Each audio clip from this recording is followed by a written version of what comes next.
Hello everyone, আসসালামু আলাইকুম। সবাই কেমন আছেন? আশা করি অনেক অনেক ভালো আছেন। আল্লাহর রহমতে আমিও অনেক ভালো আছি। আজকে আমি আপনাদের দেখাবো, আজকে আমরা আসছি ইস্টার্ন প্লাজা। এসে দেখি যে সকাল সকালে এসে দেখি যে মার্কেট পুরা ফাঁকা। ব্যবসায়ীদের মনে কোনো হাসি নাই, ওদের মন অনেক খারাপ, যেহেতু শপে কোনো কাস্টমার নাই। আমরা এসে মনে হচ্ছে যে মনে হয় আমরা কয়েকজনাই আছি পুরা শপিং মলে।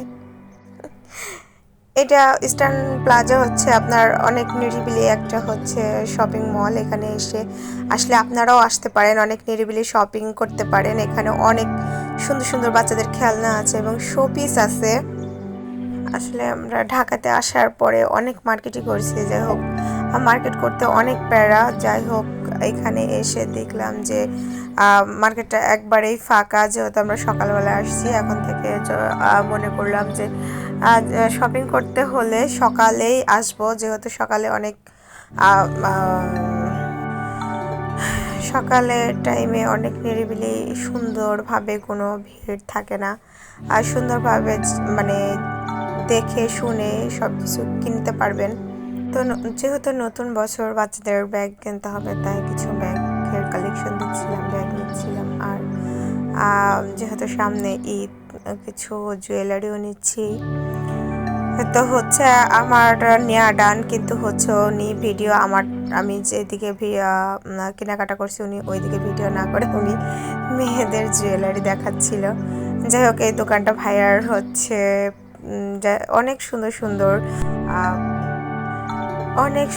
এমিটি গোল্ডের গহনা ছিল ওই দোকানটায় ভাইয়ার অনেক।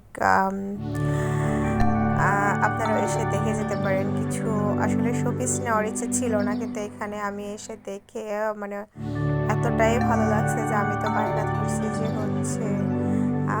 আমাকে শোপিস নিয়ে দেওয়ার জন্য। এখানে বাচ্চাদের অনেক সুন্দর সুন্দর গেমের জিনিস আছে। আসলে আমার বাচ্চা দুটো আসে নাই, আসলে আমার পাগল বানাই ফেলতো। মানে এত কোয়ালিটিফুল, এত সুন্দর সুন্দর খেলনা, ইচ্ছে করতেছিল যা আমি নিয়ে নিই। এই ভাইয়ের দোকানে এসে কিছু কসমেটিক দেখলাম। আসলে আজকে কোনো ভিডিও করার ইচ্ছে ছিল না, কারণ সকাল সকাল আসছি। আমার ভয়েস দেখে আপনারা বুঝতে পারতেছেন।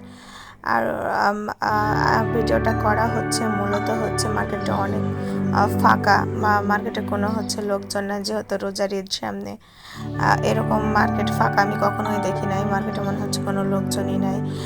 যাই হোক, মানুষ